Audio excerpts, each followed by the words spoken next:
UP के मुजफ्फरनगर में आज सुबह बीजेपी नेता की गोली मारकर हत्या कर दी गई है। राजा वाल्मीकि बीजेपी में नगर महामंत्री थे और बीजेपी नगर कार्यकारिणी के सदस्य भी थे। उनका दूध का कारोबार था। रोज की तरह आज सुबह भी वो शहर के होली चौक पर अपनी दुकान पर आकर बैठे थे, तभी मोटरसाइकिल पर सवार होकर आए बदमाशों ने उन्हें 3 गोलियां मार दी।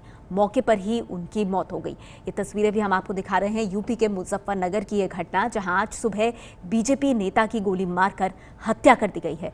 राजा वाल्मीकि बीजेपी में नगर महामंत्री थे और बीजेपी नगर कार्यकारिणी के वो सदस्य भी थे।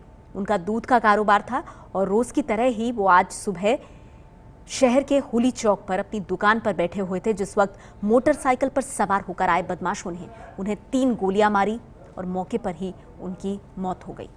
मुजफ्फरनगर में बीजेपी नेता की यह हत्या हुई है। यह मामला सामने आया है। राजा वाल्मीकि बीजेपी में नगर महामंत्री थे।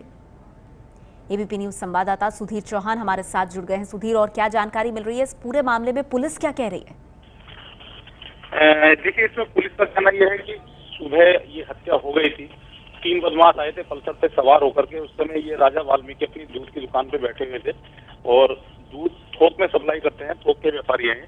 तभी 3 बदमाश पल्सर पर सवार होकर तीनों बदमाशों ने एक गोली इनके मारी। एक गोली इनके सिर में लगी है, 2 पीछे लगी है, जिससे मौके पर ही इनकी मौत हो गई। उसके बाद भीड़ में इतना आक्रोश है कि भीड़ ने लगातार वहाँ पे जाम अभी तक लगाया हुआ है।